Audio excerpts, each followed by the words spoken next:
ನಮಸ್ತೆ. ಈ ಒಂದು ವಿಡಿಯೋದಲ್ಲಿ ನಾನು ಕೆ-ಸೆಟ್ ಎಕ್ಸಾಮ್ ಬಗ್ಗೆ ಹಾಗೆಯೇ ಇಂಪಾರ್ಟೆಂಟ್ ಬುಕ್ಸ್ ಯಾವ್ದ್ಯಾವ್ದು ಓದಬೇಕು, ಸ್ಪೆಷಲಿ ಇಂಗ್ಲೀಷ್ ಲಿಟ್ರೇಚರ್ ಅಂತ ಬಂದಾಗ ಯಾವ್ಯಾವ ಬುಕ್ಸ್ನ ರೆಫರ್ ಮಾಡಬೇಕು ಅಂತ ಈ ಒಂದು ವಿಡಿಯೋದಲ್ಲಿ ಕ್ಲಿಯರಾಗಿ ಹೇಳ್ತೀನಿ. ಅದಕ್ಕಿಂತ ಮುಂಚೆ ನಿಮಗೆ ಗೊತ್ತಿರೋ ಹಾಗೆ ಈಗ ಕೆ-ಸೆಟ್ಟಲ್ಲಿ ಒಂದು ಜನರಲ್ ಪೇಪರ್ ಇರುತ್ತೆ, ಇನ್ನೊಂದು subject oriented paper. So subject oriented paper ಅಂತ ಬಂದಾಗ ನಾನು ಲಾಸ್ಟ್ ವಿಡಿಯೋದಲ್ಲಿ ಹೇಳಿದ್ದೆ, ಅಂದರೆ ನಾನು ಹೇಗೆ ಕೆ-ಸೆಟ್ನ ಕ್ಲಿಯರ್ ಮಾಡಿದೆ, ಕೆ-ಸೆಟ್ ಎಕ್ಸಾಮ್ನ. ನನ್ನ ಸಬ್ಜೆಕ್ಟ್ ಓರಿಯೆಂಟೆಡ್ ಪೇಪರ್ ಅಥವಾ ಸಬ್ಜೆಕ್ಟ್ ಪೇಪರ್ ಯಾವುದಾಗಿತ್ತು ಅಂತ ಬಂದರೆ ಇಂಗ್ಲೀಷ್ ಲಿಟ್ರೇಚರ್ ಅಂತ ಕೂಡ ಹೇಳಿದ್ದೆ. ಈ ಒಂದು ವಿಡಿಯೋದಲ್ಲಿ ನಾನು ಇಂಗ್ಲೀಷ್ ಲಿಟ್ರೇಚರ್ ರಿಲೇಟೆಡ್ ಬುಕ್ಸ್ ಯಾವ್ಯಾವ ಬುಕ್ಸ್ನ ಓದಬೇಕು, ಹೇಗೆ ಶುರು ಮಾಡಬೇಕು ಅನ್ನೋದನ್ನ ಈ ಒಂದು ವಿಡಿಯೋದಲ್ಲಿ ನಾನು ಕ್ಲಿಯರಾಗಿ ಸಿಂಪಲ್ಲಾಗಿ ಹೇಳ್ತೀನಿ. ಮೊದಲನೇದಾಗಿ ಇಂಗ್ಲೀಷ್ ಲಿಟ್ರೇಚರ್ ಅಂತ ಬಂದಾಗ ನಿಮಗೆಲ್ಲರಿಗೂ ಗೊತ್ತಿರೋ ಹಾಗೆ ಸಿಲೆಬಸ್ ತುಂಬಾ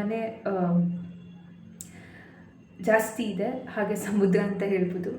ಬಟ್ ಡಿಮೋಟಿವೇಟ್ ಆಗುವಂತಹ ಅವಶ್ಯಕತೆ ಇಲ್ಲ. ಏನಕ್ಕಂತಂದರೆ ನೀವು ಇವಾಗಿಂದ ಸ್ಟಾರ್ಟ್ ಮಾಡಿದ್ರೆ ಕ್ಲಿಯರಾಗಿ ಸ್ಪೆಸಿಫಿಕ್ ಬುಕ್ಸ್ನ ಓದ್ತಾ ಬಂದರೆ ಡೆಫಿನೆಟ್ಲಿ ಕೆ-ಸೆಟ್ ಕ್ಲಿಯರ್ ಮಾಡ್ಬೋದು. ನಿಮಗೆ ಗೊತ್ತಿರೋಂಗೆ ನೆಕ್ಸ್ಟ್ ಬರುವಂತಹ ಎಕ್ಸಾಮ್ ಕೆ-ಸೆಟ್ ಎಕ್ಸಾಮ್ ಏನಿದೆ, ಟೈಮು ತುಂಬಾ ಕಮ್ಮಿ ಇದೆ. ಹಾಗೆಯೇ ಈ ಸಬ್ಜೆಕ್ಟ್ ರಿಲೇಟೆಡ್ ಇಂಗ್ಲೀಷ್ ಲಿಟ್ರೇಚರ್ ಅಂತ ಬಂದಾಗ ಕೆಲವೊಮ್ಮೆ ಅನಿಸುತ್ತೆ ಇಷ್ಟೊಂದು ಕಾನ್ಸೆಪ್ಟ್ಸ್ನ ಅಥವಾ ಇಷ್ಟೊಂದು ವಿಷಯಗಳನ್ನ ಹೆಂಗಪ್ಪ ಕ್ಲಿಯರ್ ಮಾಡೋದು ಅದು ಈ ಕಡಿಮೆ ಟೈಮಲ್ಲಿ ಅಂತ. ಬಟ್ ಡೋಂಟ್ ವರಿ, ಕ್ಲಿಯರಾಗಿ ಯಾವ್ಯಾವ ಬುಕ್ಸ್ನ ಓದಬೇಕು, ಏನೇನು ಬುಕ್ಸ್ನ ಓದಬೇಕು ಅಂತ ನಾನು ಈ ಒಂದು ವಿಡಿಯೋದಲ್ಲಿ ಹೇಳ್ತೀನಿ. ಇದನ್ನು ನೀಟಾಗಿ ಫಾಲೋ ಮಾಡಿದ್ರೆ ಡೆಫಿನೆಟಾಗಿ ಕೆ-ಸೆಟ್ ಕ್ಲಿಯರ್ ಆಗೋವಂಥ ಚಾನ್ಸಸ್ ಇರುತ್ತೆ.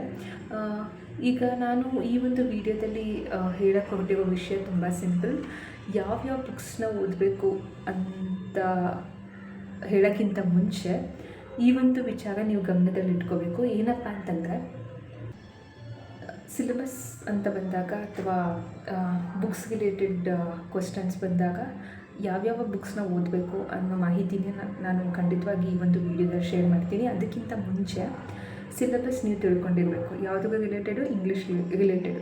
ಇಂಗ್ಲೀಷ್ ಲಿಟ್ರೇಚರ್ ರಿಲೇಟೆಡು ಸಿಲೆಬಸ್ ತಿಳ್ಕೊಂಡಾಗ ಏನಾಗುತ್ತೆ ಅಂತಂದರೆ, ನಿಮಗೆ ಯಾವ್ಯಾವ ಕಾನ್ಸೆಪ್ಟ್ಸ್ ಕೊಡ್ತಾರೆ, ನಾವು ಎಷ್ಟು ಓದಬೇಕು, ಅಲ್ಲಿ ಯಾವ್ಯಾವ ಟಾಪಿಕ್ಸ್ ರಿಲೇಟೆಡು ಕ್ವಶನ್ಸ್ ಬರ್ತವೆ ಅಂತ ಗೊತ್ತಾಗುತ್ತೆ. ಯಾವ್ಯಾವ ರಿಲೇಟೆಡ್ ಕ್ವಶನ್ಸ್ ಬರುತ್ತೆ ಅಂತ ಗೊತ್ತಾಗೋಕ್ಕಿಂತ ಮುಂಚೆ ನಮ್ಮ ಹತ್ರ ಸಿಲೆಬಸ್ ಇದ್ರೇ ತಾನೇ ಅಲ್ವಾ ನಮಗೆ ಯಾವ್ಯಾವ ಕಾನ್ಸೆಪ್ಟ್ಸ್ ಕೊಡ್ತಾರೆ ಏನು ಅಂತ ಗೊತ್ತಾಗೋದು. ಸೊ ಅದಕ್ಕೆ ನೀವಿವತ್ತು ಯಾರ್ಯಾರು ಕೆ-ಸೆಟ್ ಎಕ್ಸಾಮ್ಗೆ ಪ್ರಿಪೇರ್ ಆಗ್ತಿದ್ದೀರಾ, ಸ್ಪೆಷಲಿ ಇಂಗ್ಲೀಷ್ ಲಿಟ್ರೇಚರ್ ಅಂತ ಬಂದಾಗ ಸಿಲೆಬಸ್ ಪ್ರಿಂಟೌಟ್ ತೊಗೊಳ್ಳಿ. ಅಂದರೆ ನಿಮಗೆ ಮುಖ್ಯವಾಗಿ ನೀವು ಫಸ್ಟ್ ಸ್ಟೆಪ್ ಮಾಡಬೇಕಾಗಿರೋದು ಏನು ಅಂತಂದರೆ, ನೀವು ಡಿಗ್ರಿನಲ್ಲಿ BA ಡಿಗ್ರಿ ಮಾಡುವಂತಹ ಸಂದರ್ಭದಲ್ಲಿ ಇಂಗ್ಲೀಷ್ ಲಿಟ್ರೇಚರ್ ಸಿಲೆಬಸ್ ಆಗಲಿ ಅಥವಾ ಮಾಸ್ಟರ್ ಡಿಗ್ರಿ MA ಮಾಡುವಂಥ ಸಂದರ್ಭದಲ್ಲಿ ಕೊಟ್ಟಂತಹ ಸಿಲೆಬಸ್ ಆಗಲಿ ಅವೆರಡೂ ಒಂದು ಕಡೆ ಇರಬೇಕು.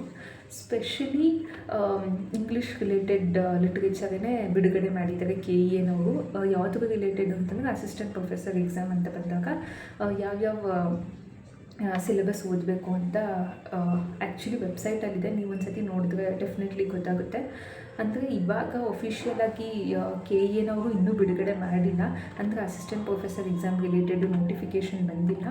ಬುಕ್ಸ್ ಲಿಸ್ಟ್ ಬಗ್ಗೆ ಹೇಳೋಕ್ಕಿಂತ ಮುಂಚೆ ಈ ಒಂದು ಮಾಹಿತಿ ತುಂಬಾ ಇಂಪಾರ್ಟೆಂಟ್.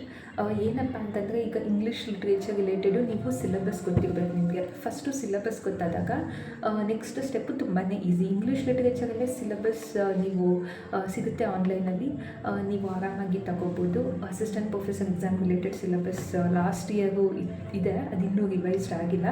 ಆಗುವಂಥ ಸಾಧ್ಯತೆ ಇದೆ, ಅಥವಾ ಅದೇ ಸಿಲೆಬಸ್ ಕಂಟಿನ್ಯೂ ಆಗುವಂತಹ ಸಾಧ್ಯತೆಗಳು ಕೂಡ ಇದೆ.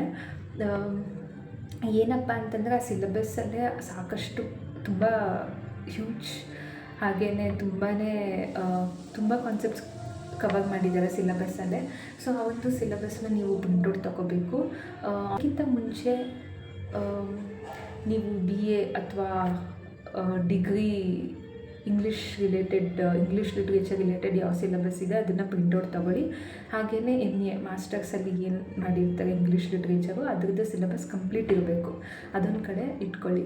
ಅಂದರೆ ಈಗ BA ರಿಲೇಟೆಡ್ ಸಿಲೆಬಸ್ಸು 6 ಸೆಮ್ಸ್ ಮಾಡಿದ್ರಲ್ವ, ಫಸ್ಟ್ ಸೆಮ್ಮಿಂದ ಹಿಡಿದು 6th ಸೆಮ್ ತನಕ. ಹಾಗೆಯೇ MAನಲ್ಲೂ ಅಷ್ಟೇ ಇರೋ 4 ಸೆಮಿಸ್ಟರ್ನಲ್ಲಿ ಏನೇನಿತ್ತು ಸಿಲೆಬಸ್ಸು ಅದನ್ನೆಲ್ಲ ಪ್ರಿಂಟೌಟ್ ತೊಗೊಂಡು ಒಂದು ಕಡೆ ಇಟ್ಕೊಳ್ಳಿ. ಅದಾದಮೇಲೆ ನಿಮಗೆ NET related English literature syllabus ಅಂತ ಬಂದಾಗ ಅಥವಾ K-set related English literature syllabus ಅಂತ ಬಂದಾಗ ವೆಬ್ಸೈಟಲ್ಲಿ ಇದೆ. ನೀವು ಆನ್ಲೈನಲ್ಲಿ PDF ಸಿಗುತ್ತೆ ನಿಮಗೆ ಇಂಗ್ಲೀಷ್ ಲಿಟ್ರೇಚರ್ ಸಿಲೆಬಸ್ಸು ಕಂಪ್ಲೀಟಾಗಿ ಅದನ್ನೊಂದು ತೊಗೊಂಡು ಪ್ರಿಂಟೌಟ್ ತೊಗೊಂಡು ಇಟ್ಕೋಬೇಕು. ನೆಕ್ಸ್ಟ್ ಮಾಡುವಂತಹ ಸ್ಟೆಪ್ ಏನು ಅಂತಂದರೆ ಬುಕ್ಸ್ಗೆ ಅಂತ ಬಂದಾಗ ನಾನು ಪ್ರೀವಿಯಸ್ ವೀಡಿಯೋಸಲ್ಲೂ ಹೇಳಿದ್ದೆ, ಪೇಪರ್ 1 ರಿಲೇಟೆಡ್ ಹೇಳಿದ್ದೆ ನಾನು ಬುಕ್ಸು ಯಾವ್ದು ರೆಫರ್ ಮಾಡಬೇಕು ಅಂತ. ಪ್ರೀವಿಯಸ್ ಒಂದು ವೀಡಿಯೋದಲ್ಲಿ ನಾನು ಹೌ ಐ ಕ್ವಾಲಿಫೈಡ್ KCET ಅನ್ನೋಂಥ ವೀಡಿಯೋದಲ್ಲಿ ಕೂಡ ಏನಂತ ಹೇಳಿದೆ ಅಂತಂದರೆ ಇಂಗ್ಲೀಷ್ ಲಿಟ್ರೇಚರ್ ಅಂತ ಬಂದಾಗ ಯಾವ್ಯಾವ ಕಾನ್ಸೆಪ್ಟ್ಸ್ನ ನಾವು ಕ್ಲಿಯರ್ ಮಾಡಬೇಕು ಅಂತಲೂ ಹೇಳಿದೆ. ಎಸ್, ನಾವು when it comes to books, ನೀವು ಯಾವ್ಯಾವ ಬುಕ್ಸ್ನ ಓದಬೇಕು ಅಂತಂದ್ರೆ ಮುಖ್ಯವಾಗಿ ಮೊದಲನೇದಾಗಿ ಲಿಟರರಿ ಕ್ರಿಟಿಸಿಸಮ್ ಅಥವಾ ಲಿಟರರಿ ಕ್ರಿಟಿಸಿಸಮ್ ಹಾಗೆ ಲಿಟರರಿ ಥಿಯರಿ ಎರಡೂ ಬುಕ್ಕು ಕೂಡ ಓದಬೇಕಾಗುತ್ತೆ. ಹಾಗೆಯೇ ಇಂಪಾರ್ಟೆಂಟ್ ವೆಬ್ಸೈಟ್ ನಾನು ರೆಫರ್ ಮಾಡಿರುವಂತಹ ಬುಕ್ಸ್ ಯಾವ್ದ್ಯಾವುದು ಅಂತಂದರೆ ಕಲ್ಯಾಣಿ ವಲ್ಲತ್ ಅವ್ರ ಚಾನಲಿಂದ, ಅಥವಾ ಕಲ್ಯಾಣಿ ವಲ್ಲತ್ ಅವ್ರ ವೆಬ್ಸೈಟೇ ಇದೆ, ಚಾನಲ್ ಕೂಡ ಇದೆ, ಯೂಟ್ಯೂಬ್ ಚಾನಲ್ ಕೂಡ ಇದೆ. ಹಾಗೆಯೇ ವೆಬ್ಸೈಟ್ ಅವ್ರದ್ದು ವಲ್ಲತ್ ವೆಬ್ಸೈಟ್ ಅಂತಿದೆ. ಮೊದಲು ಬೋಧಿ ಟ್ರೀ ಪಬ್ಲಿಕೇಶನ್ಸ್ ಅಂತ ಇತ್ತು, ಬಟ್ ಈಗ ಅದು ವಲ್ಲತ್ ಬುಕ್ಸ್ ಅಂತಲೇ ಇದೆ. ಅದರಲ್ಲಿ ನೀವು ಹೋಗಿ ಇಂಗ್ಲೀಷ್ ರಿಲೇಟೆಡ್ ತುಂಬಾ ಬುಕ್ಸ್ ಇದೆ. ನಿಯರ್ಲಿ ಎಕ್ಸ್ಪೆನ್ಸಿವ್ ಅನಿಸಿದ್ರು ನಿಮಗೆ ವರ್ತ್ ಇದೆ ಅಂತ ನಾನು ಹೇಳ್ತೀನಿ. ಅಂದರೆ ಅಲ್ಲಿ ಸಾಕಷ್ಟು ಬುಕ್ಸ್ ಇದ್ದಾವೆ. ನಿಯರ್ಲಿ ಒಂದು 30-40 ನಿಯರ್ಲಿ 40-45 ಬುಕ್ಸ್ ರಿಲೇಟೆಡ್ ಇಂಗ್ಲೀಷ್ ಲಿಟ್ರೇಚರಲ್ಲಿದೆ. ಹಾಗೆಯೇ ಎಲ್ಲನೂ ತೊಗೊಂಡು ಓದಿ ಅಂತ ನಾನು ಹೇಳಲ್ಲ. ಈ ಒಂದು ವಿಡಿಯೋದಲ್ಲಿ ಮುಖ್ಯವಾಗಿ ಯಾವ್ಯಾವ ಬುಕ್ಸ್ನ ತೊಗೊಂಡು ಓದಬೇಕು ಅಂತ ಹೇಳ್ತೀನಿ. ಅಂತಂದರೆ ಇಂಡಿವಿಜುವಲ್ ಆಗಿ ನನಗೇನು ಅನಿಸಿದ್ದು ಅಂತ ಬಂದರೆ ಆ ಬುಕ್ಸ್ಗಳೇ ತುಂಬ ಹೆಲ್ಪ್ ಆಗಿದೆ ನನಗೆ KCET ಕ್ಲಿಯರ್ ಮಾಡೋಕ್ಕೆ. ಹಾಗಾಗಿ ನಾನು ಆ ಒಂದು ಪರ್ಟಿಕ್ಯುಲರ್ ವೆಬ್ಸೈಟ್ ಅಥವಾ ಆ ಒಂದು ಪಬ್ಲಿಕೇಶನ್ ಬುಕ್ಸ್ನ ರೆಫರ್ ಮಾಡ್ತಿದ್ದೀನಿ. ಮೊದಲನೇದಾಗಿ ನಾನು ಆಗಲೇ ಹೇಳ್ತಿರುವಂಗೆ English literature related literary theory ಅಥವಾ ಲಿಟರರಿ ಕ್ರಿಟಿಸಿಸಮ್ ಬುಕ್ಕು ತುಂಬ ಇಂಪಾರ್ಟೆಂಟು. ಮೊದಲನೇದಾಗಿ ಲಿಟರರಿ ಕ್ರಿಟಿಸಿಸಮ್ ಬುಕ್ ಕೂಡ ಇದೆ, ಹಾಗೆಯೇ ಲಿಟರರಿ ಥಿಯರಿ ಬುಕ್ ಕೂಡ ಇದೆ, ಎರಡೂ ಡಿಫ್ರೆಂಟು. ಹಾಗೆಯೇ ಇನ್ನೊಂದು ಏನಪ್ಪ ಅಂತಂದರೆ ಬ್ರಿಟಿಷ್ ಲಿಟ್ರೇಚರ್ ರಿಲೇಟೆಡು ನಿಮಗೆ 3 ವಾಲ್ಯೂಮ್ಸಲ್ಲಿ ಕೊಟ್ಟಿದ್ದಾರೆ. ವಾಲ್ಯೂಮ್ 1, 2, 3 ಆ 3 ಬುಕ್ಸನ್ನು ನೀವು ತೊಗೊಂಡು ಓದಿದ್ರೆ ತುಂಬ ಬೆನಿಫಿಟ್ ಆಗುತ್ತೆ. Next important concept cultural studies. ಕೆಲವು ಇತ್ತೀಚೆಗೆ ಏನು ಅಂತ ಬಂದರೆ ಕಲ್ಚರಲ್ ಸ್ಟಡೀಸು ತುಂಬ ಇಂಪಾರ್ಟೆಂಟು. ಮೊದಲೆಲ್ಲ ಅಂದರೆ 2015, 14, 13 ಅಷ್ಟು ಕಲ್ಚರಲ್ ಸ್ಟಡೀಸ್ಗೆ ಅಷ್ಟು ಕ್ವಶನ್ಸ್ ಇರಲಿಲ್ಲ, ಕಾನ್ಸೆಪ್ಟ್ಸು. ಕಲ್ಚರಲ್ ಸ್ಟಡೀಸ್ ಅಂತ ಬಂದಾಗ ಈಗ ಅದನ್ನು ನೆಗ್ಲೆಕ್ಟ್ ಮಾಡೋಕ್ಕೆ ಆಗಲ್ಲ, ಬಿಕಾಸ್ ತುಂಬಾ ಕ್ವಶನ್ಸ್ ಕೇಳಿದ್ದಾರೆ. ಪ್ರೀವಿಯಸ್ ಇಯರ್ KCET ಅಲ್ಲೂ ಕೂಡ ಕಲ್ಚರಲ್ ಸ್ಟಡೀಸ್ ಕ್ವಶನ್ಸ್ ರಿಲೇಟೆಡ್ ಇತ್ತು. So cultural studies related book ಕೂಡ ಅಲ್ಲಿದೆ. ಕಲ್ಚರಲ್ ಸ್ಟಡೀಸ್ ಬುಕ್ನ ನೀವು ತೊಗೋಬೇಕು. ಹಾಗೆಯೇ ಇನ್ನೊಂದು ಬುಕ್ಕು ಯಾವುದಪ್ಪ ಅಂತಂದರೆ ಇಂಡಿಯನ್ ಇಂಗ್ಲೀಷ್ ಬುಕ್ನ ತೊಗೋಬೇಕು. ಅಥವಾ ಇಂಡಿಯನ್ ಲಿಟ್ರೇಚರ್ ಅಲ್ಲಿ 2 ಬುಕ್ ಕೂಡ ಇದೆ. ಇಂಡಿಯನ್ ಇಂಗ್ಲೀಷ್ ಅಂತಲೂ ಕೂಡ ಇದೆ, ಇಂಡಿಯನ್ ಲಿಟ್ರೇಚರ್ ಅಂತ ಕೂಡ ಇದೆ. ಅಂತಂದರೆ ನೀವು ಮಾಡಬೇಕಾಗಿರೋ ಕೆಲಸ ಏನು ಅಂತಂದರೆ ಫಸ್ಟು ಇಂಡಿಯನ್ ಲಿಟ್ರೇಚರ್ ಬುಕ್ನ ತಗೊಳ್ಳಿ. ಸೊ ಆ ಒಂದು ಬುಕ್ಕು ತುಂಬ ಹೆಲ್ಪ್ ಆಗುತ್ತೆ. ಇನ್ನೊಂದು ಏನು ಅಂತಂದರೆ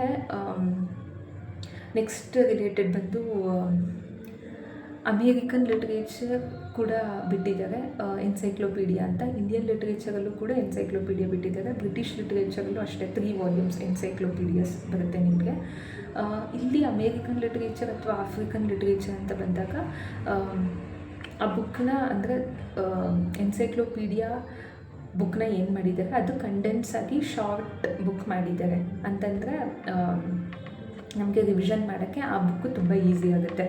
ಸೊ ನಿಮಗೆ ಈ ಒಂದು ಟೈಮಲ್ಲಿ ಅಷ್ಟೊಂದು ಪೇಜಸ್ನ ಕವರ್ ಮಾಡೋಕ್ಕಾಗಲ್ಲ. ಹಾಗೆಯೇ ಅಮೌಂಟ್ ಅಂತ ಬಂದಾಗ ಎನ್ಸೈಕ್ಲೋಪೀಡಿಯಾ ಬುಕ್ ಎಕ್ಸ್ಪೆನ್ಸಿವ್ ಅಂತ ಅನಿಸಿದ್ರೆ ಆ ಬುಕ್ನ ಶಾರ್ಟ್ ಮಾಡಿದ್ದಾರೆ. ಅಂತಂದರೆ ಅದೇ ಬುಕ್ನ ನೀವು ತೊಗೋಬೋದು. ಯಾವುದು ರಿಲೇಟೆಡು ಇಂಡಿಯನ್ ಲಿಟ್ರೇಚರ್ ತೊಗೋಬೋದು. ಅಮೇರಿಕನ್ ಲಿಟ್ರೇಚರನ್ನು ಕೂಡ ಹಾಗೆ ಮಾಡಿದ್ದಾರೆ. ಸೊ ಇಲ್ಲಿ ಏನು ಅಂತ ಬಂದರೆ ಸ್ವಲ್ಪ ಆಫ್ರಿಕನ್ ಲಿಟ್ರೇಚರ್ ಕೂಡ ಇಂಪಾರ್ಟೆಂಟ್ ಇಲ್ಲ ಅಂತ ಹೇಳಲ್ಲ. ಏನು ಅಂತಂದರೆ ನನ್ನ ಒಪಿನಿಯನ್ ಏನು ಅಂತಂದರೆ ಅವು ಆಫ್ರಿಕನ್ ಲಿಟ್ರೇಚರ್ ಆಗಿರ್ಬೋದು, ಅಮೇರಿಕನ್ ಲಿಟ್ರೇಚರ್ ಎನ್ಸೈಕ್ಲೋಪೀಡಿಯಾಸ್ ಆಗಿರ್ಬೋದು, ಅದನ್ನು ಕಂಡೆನ್ಸ್ ಮಾಡಿ ಬಿಟ್ಟಿದ್ದಾರೆ ಬುಕ್ನ. ಅಂತಂದರೆ ನೀವು 50 ಪೇಜು ಇರುವಂತಹ ಬುಕ್ಕು ಜೊತೆಗೆ ಎಕ್ಸಾಂಪಲ್ ನಾನು ಕೊಡ್ತಿರೋದು, ಎಕ್ಸಾಕ್ಟ್ ಪೇಜಸ್ಸು ಹೇಳ್ತಿಲ್ಲ ಇಲ್ಲಿ ಈ ಸಂದರ್ಭದಲ್ಲಿ. ಫಾರ್ ಎಕ್ಸಾಂಪಲ್ ಈಗ 50 ಪೇಜಸ್ ಬುಕ್ ಇದ್ದರೆ ಅದನ್ನೇ ಕಂಡೆನ್ಸ್ ಮಾಡಿ 20-25 ಪೇಜ್ಗೆ ಕಂಡೆನ್ಸ್ ಮಾಡಿರ್ತಾರೆ. ಅಂದರೆ ಪಾಯಿಂಟ್ಸ್ ವೈಸ್ ಇರುತ್ತೆ. ಸೊ ಆ ಥರ ಹೇಳಿದ್ದು. ಅಂತಂದರೆ ಎನ್ಸೈಕ್ಲೋಪೀಡಿಯಾನೇ ಕಂಡೆನ್ಸ್ ಫಾರ್ಮ್ ಅಥವಾ ಶಾರ್ಟಾಗಿ ಪಾಯಿಂಟ್ಸ್ ವೈಸ್ ಇದೆ ಆ ಬುಕ್ಕು. ಸೊ ತುಂಬಾ ಹೆಲ್ಪ್ ಆಗುತ್ತೆ. ಅದಕ್ಕಿಂತ ತುಂಬ ಅಂದರೆ ಇಂಪಾರ್ಟೆಂಟ್ ಬುಕ್ ಯಾವುದಪ್ಪ ಅಂತಂದರೆ ಕ್ರೊನಾಲಜಿ.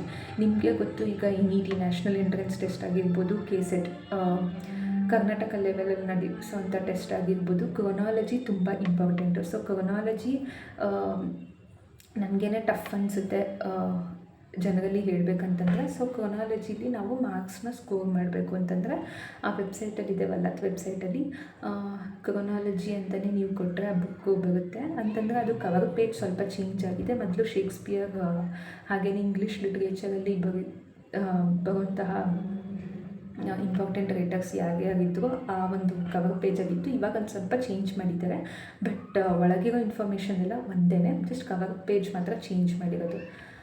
ಇದಾದಮೇಲೆ ತುಂಬ ಇಂಪಾರ್ಟೆಂಟ್ ಅಂತ ಹೇಳೋ ಬುಕ್ ಅಂತಂದರೆ, ನಿಮಗೆ ಅಲ್ಲಿ ಏನು ಮಾಡಿದ್ದಾರೆ ಅಂತಂದರೆ ಪ್ಯಾಕೇಜ್ ರೀತಿ ಕೂಡ ಬುಕ್ಸ್ ಕೊಡ್ತಾರೆ. ಅಂತಂದರೆ ನಾನು ಹೇಳ್ದಂಗೆ 10-15 ಬುಕ್ಸ್ನು ನೀವು ಒಟ್ಟಿಗೆ ತೊಗೋಬೋದು. ಅಥವಾ ಈ ಒಂದು ವೀಡಿಯೋದಲ್ಲಿ ನಾನು ಏನು ಹೇಳಿದ್ದೀನಿ ಒಂದು 4-5 ಬುಕ್ಸ್ ಅಂತಲೂ ಶುರು ಮಾಡ್ತೀನಿ. ಆಮೇಲೆ ಬೇಕಾದ್ರೆ ಅಮೌಂಟ್ ಅಡ್ಜಸ್ಟ್ ಆದಮೇಲೆ, ಅಥವಾ ನನಗೆ ತೊಗೋಬೇಕು ಅಥವಾ ಫೈನಾನ್ಷಿಯಲಿ ಸ್ವಲ್ಪ ಪ್ರಾಬ್ಲಮ್ ಇತ್ತು ಅಂತಂದರೆ ನೀವು ಈ ಕಡಿಮೆ ಬುಕ್ಸ್ನಿಂದನೇ ಸ್ಟಾರ್ಟ್ ಮಾಡ್ಬೋದು. ಇಲ್ಲ ನಾನು ಒಟ್ಟಿಗೆ ಒಂದು 12-15 ಬುಕ್ಸ್ನ ನಾನು ಒಟ್ಟಿಗೆ ತೊಗೋತೀನಿ ಅಂತಂದ್ರೂ ಕೂಡ ನೀವು ಒಟ್ಟಿಗೆ ತೊಗೋಬೋದು. ಅಲ್ಲಿ ವೆಬ್ಸೈಟಲ್ಲಿ ಏನಿದೆ ಬುಕ್ಸು, ನೀವು ಎಲ್ಲನೂ ಅಲ್ಲಿ ಕಾಂಬೋಸ್ ಇದ್ದಾವೆ. ಅಂತಂದರೆ ಒಂದು ಸೆಟ್ ಆಫ್ ಬುಕ್ಸ್ ಇದ್ದಾವೆ ಇಂಗ್ಲೀಷ್ ಲಿಟ್ರೇಚರ್ ರಿಲೇಟೆಡು, ವೇರ್ ಪ್ರತಿಯೊಂದು ಬುಕ್ಕೂ ಕ್ವಶ್ಚನ್ ಆನ್ಸರ್ಸ್ ಇದೆ. ಅಂತಂದರೆ ಅವ್ರು ಏನು ಮಾಡಿದ್ದಾರೆ ಅಂತಂದರೆ ಒಂದು 5-6 ಬುಕ್ಸ್ನ ಬರೀ ಕ್ವಶ್ಚನ್ಸೇ ಮಾಡಿದ್ದಾರೆ. ಅಂತಂದರೆ ಇಂಡಿಯನ್ ಇಂಗ್ಲೀಷ್ ಅಥವಾ ಅಮೇರಿಕನ್ ಲಿಟ್ರೇಚರ್ ಅಥವಾ ಬ್ರಿಟಿಷ್ ಲಿಟ್ರೇಚರ್ ಅಂತ ಬಂದರೆ ಅಲ್ಲಿ ಏನು ಮಾಡಿದ್ದಾರೆ ಅಂತಂದರೆ ಕ್ವಶ್ಚನ್ಸ್ಗಳೇ ಇದ್ದಾವೆ. ಇಡೀ ಈಗ ಒಂದು ಬುಕ್ಸು ಅಥವಾ 1-2-3 ಬುಕ್ಸು ಇಂಡಿಯನ್ ಲಿಟ್ರೇಚರ್ ಬಗ್ಗೆ ಹೇಳಿದರೆ, ಅಮೇರಿಕನ್ ಲಿಟ್ರೇಚರ್ ಒಂದು ಹೇಳುತ್ತೆ, ಹಾಗೆಯೇ ಲಿಂಗ್ವಿಸ್ಟಿಕ್ಸ್ ಕೂಡ ಒಂದರಲ್ಲಿದೆ, ಕಲ್ಚರಲ್ ಸ್ಟಡೀಸ್ ಕೂಡ ಆ ಒಂದು ಬುಕ್ಕಲ್ಲಿ ಬರುತ್ತೆ. ಬಟ್ ಅದು ಎನ್ಸೈಕ್ಲೋಪೀಡಿಯಾ ಅಲ್ಲ, ಜಸ್ಟ್ ಕ್ವಶ್ಚನ್ ಆ್ಯಂಡ್ ಆನ್ಸರ್ ಸಿಗುವಂಥದ್ದು. ಅದನ್ನು ಕೂಡ ತುಂಬ ಹೆಲ್ಪ್ ಆಗುತ್ತೆ. ಬಟ್ ಸದ್ಯಕ್ಕೆ ನೀವು ಏನು ಮಾಡಬೇಕು ಅಂತಂದರೆ, ಮೊದಲನೇದಾಗಿ ಲಿಟರರಿ ಕ್ರಿಟಿಸಿಸಮ್, ಹಾಗೆಯೇ literary theory book, next British literature encyclopaedias 3 books ಏನೋ ಬಿಟ್ಟಿದ್ದಾರೆ, ಅದನ್ನು ತೊಗೋಬೇಕು. ಹಾಗೆಯೇ ಇಂಡಿಯನ್ ಲಿಟ್ರೇಚರು ಇದೆ, ಬಟ್ ಅದನ್ನು ನಾನು ತೊಗೊಳಕ್ಕಾಗಿಲ್ಲ, ಎನ್ಸೈಕ್ಲೋಪೀಡಿಯಾ. ಅದು ಬಿಟ್ಟು ಅದೇ ನಾನು ಹೇಳ್ದಂಗೆ ಎನ್ಸೈಕ್ಲೋಪೀಡಿಯಾ ನಿಮಗೆ 800 or 900 ಸಮಥಿಂಗ್ ಇದೆ. ಸೊ ಅದನ್ನೇ 300 ಸಮಥಿಂಗ್ ಏನೋ ಮಾಡಿದ್ದಾರೆ. ಅಂದರೆ ಕಂಡೆನ್ಸ್ಡ್ ಫಾರ್ಮ್, ಅಂದರೆ ಚಿಕ್ಕ ಬುಕ್ಕು ನಾನು ಹೇಳಿದ್ನಲ್ಲ. ಸೊ ಅದನ್ನು ತೊಗೊಂಡ್ರೂ ತುಂಬ ಹೆಲ್ಪ್ ಆಗುತ್ತೆ. ಕ್ರೊನಾಲಜಿ ಆ ಬುಕ್ ಅಂತೂ ಮಿಸ್ ಮಾಡಲೇಬಾರ್ದು. ಫಸ್ಟ್ ತೊಗೊಳ್ಳೋಂತಹ ಬುಕ್ಕೇನೆ ಕ್ರೊನಾಲಜಿ. ಅಂತಂದರೆ ನಿಮಗೆ ನಾನು ಮುಂಚಿನ ವೀಡಿಯೋದಲ್ಲಿ ಹೇಳಿದ್ದೆ ಅನ್ಸುತ್ತೆ, ಈ ಮಾತನ್ನ ಗೊತ್ತಿಲ್ಲ. ಬುಕ್ಸ್ಗೆ ಹಾಕೋ ಹಣ ಯಾವತ್ತೂ ನಮಗೆ ವೇಸ್ಟ್ ಅನಿಸಲ್ಲ, ವೇಸ್ಟ್ ಆಗಲ್ಲ ಆ್ಯಕ್ಚುಲಿ. ಬಿಕಾಸ್ ನಾವು ಏನು ನಾಲೆಡ್ಜ್ ಗೇನ್ ಮಾಡೋಕ್ಕೆ ಬುಕ್ಸ್ನ ಓದ್ತೀವಿ, ಅದು ಒಂದಲ್ಲ ಒಂದು ರೀತಿ ನಮಗೆ ಬೆನಿಫಿಟ್ ಆಗೇ ಆಗುತ್ತೆ. ಈಗ ನಾವು ಒಂದು ಮೇನ್ ಗೋಲ್ ಇಟ್ಕೊಂಡು ಅಥವಾ ಈ ರೀತಿ ಈ ಫೀಲ್ಡಲ್ಲಿ ಅಚೀವ್ ಮಾಡಬೇಕು ಅಂತ ಹೊರಡುವಾಗ ಇವೆಲ್ಲ ನಾವು ಬುಕ್ಸ್ ಆಗಿರಲಿ ಟೈಮ್ ಆಗಿರಲಿ ಇನ್ವೆಸ್ಟ್ ಮಾಡಲೇಬೇಕಾಗುತ್ತೆ. ಸೊ ನೆಕ್ಸ್ಟ್ ಬರುವಂತಹ ವೀಡಿಯೋದಲ್ಲಿ ನಾನು ಇನ್ನಷ್ಟು ಮಾಹಿತಿನ ನೀಡ್ತೀನಿ. ಯಾವ್ಯಾವ ಬುಕ್ಸ್ ಓದಬೇಕು ಇಂಗ್ಲೀಷ್ ಲಿಟ್ರೇಚರ್ ಅಂತ ಬಂದಾಗ ಇನ್ನೂ ಕ್ಲಿಯರ್ ಕಟ್ಟಾಗಿ ಹೇಳ್ತೀನಿ. ಹಾಗೆಯೇ ಅಲ್ಲಿ ಇಂಗ್ಲೀಷ್ ಕಾನ್ಸೆಪ್ಟ್ಸ್ನ ತುಂಬ ಸಿಂಪಲ್ಲಾಗಿ ನಾನು ಕನ್ನಡದಲ್ಲಿ ಹೇಳ್ತೀನಿ. ಲಿಟರರಿ ಟರ್ಮ್ಸ್ ಆಗಿರ್ಬೋದು, ಲಿಟರರಿ ಥಿಯರಿ ಅಂತ ಬಂದಾಗಲೇ ಮೇನ್ಲಿ ನಮಗೆ ಸ್ವಲ್ಪ ಕಷ್ಟ ಅನಿಸೋದು ಸ್ಟ್ರಕ್ಚರಲಿಸಮ್, ಪೋಸ್ಟ್ ಸ್ಟ್ರಕ್ಚರಲಿಸಮ್, ಹಾಗೆಯೇ ಫೆಮಿನಿಸಮ್, ಈಗ ಬಂದಿರೋದು ಕಲ್ಚರಲ್ ಸ್ಟಡೀಸ್, ಹಾಗೆಯೇ ಎಲ್ಲ ರಿಲೇಟೆಡು ನಮಗೆ ಇದೆ. ಈ ಒಂದು ಕಾನ್ಸೆಪ್ಟ್ಸ್ ಎಲ್ಲ ಇರೋದ್ರಿಂದ ನಾನು ನೆಕ್ಸ್ಟ್ ವೀಡಿಯೋದಲ್ಲಿ ಲಿಟರರಿ ಕ್ರಿಟಿಸಿಸಮ್, ಲಿಟರರಿ ಥಿಯರಿ ಆಗಿರ್ಬೋದು, ಇಂಪಾರ್ಟೆಂಟ್ ರೈಟರ್ಸ್ ಯಾರನ್ನ ಸ್ಕಿಪ್ ಮಾಡಲೇಬಾರ್ದು KCET ಅಂತ ಬಂದಾಗ, ಈ ಎಲ್ಲ ಮಾಹಿತಿಯನ್ನು ನಾನು ಮುಂದಿನ ವೀಡಿಯೋದಲ್ಲಿ ಡೆಫಿನೆಟ್ಲಿ ಹೇಳ್ತೀನಿ. ಈ ಒಂದು ವೀಡಿಯೋ ನಿಮಗೆ ಹೆಲ್ಪ್ ಆಗಿದೆ ಅಂತ ಅನ್ಕೋತೀನಿ. ನೆಕ್ಸ್ಟ್ ಬರೋ ವೀಡಿಯೋದಲ್ಲಿ ಬೇರೆ ಬೇರೆ ಸ್ಟಡಿ ಸೋರ್ಸಸ್ ಇನ್ನು ಯಾವುದಿದೆ ಇಂಗ್ಲೀಷ್ ಲಿಟ್ರೇಚರ್ ರಿಲೇಟೆಡು KCETನ ಕ್ಲಿಯರ್ ಮಾಡಬೇಕಾದ್ರೆ ಅಂತ ನಾನು ಇನ್ನೂ ಡೀಟೇಲಾಗಿ ಹೇಳ್ತೀನಿ. ಈ ಒಂದು ಚಾನಲ್ಗೆ ಸಬ್ಸ್ಕ್ರೈಬ್ ಮಾಡಿ. ಪ್ರತಿಯೊಂದು KCET ರಿಲೇಟೆಡ್ ವೀಡಿಯೋ ಆಗಿರ್ಬೋದು, ಸ್ಟಡೀಸ್ ರಿಲೇಟೆಡ್ ವೀಡಿಯೋ ಆಗಿರ್ಬೋದು, ಎಜುಕೇಷನ್ ರಿಲೇಟೆಡ್ ವೀಡಿಯೋ ಆಗಿರ್ಬೋದು, ನೀವು ಈ ಒಂದು ಚಾನಲ್ನಲ್ಲಿ ಎಕ್ಸ್ಪೆಕ್ಟ್ ಮಾಡ್ಬೋದು. ಹಾಗೆಯೇ ನಿಮ್ಗೆ ಏನೇ ಡೌಟ್ಸ್ ಇದ್ದರೂ ಕೇಳ್ಬೋದು. ಸೊ ಈ ಒಂದು ವಿಡಿಯೋ ಇಷ್ಟ ಆಯಿತು ಅಂತ ಅನ್ಕೋತೀನಿ. ಹಾಗೆಯೇ ಲೈಕ್ ಮಾಡಿ, ಸಬ್ಸ್ಕ್ರೈಬ್ ಮಾಡಿ ಚಾನಲ್ಗೆ ಅಂತ ಹೇಳ್ತಾ ಈ ಒಂದು ವಿಡಿಯೋನ ಮುಗಿಸ್ತಿದ್ದೀನಿ.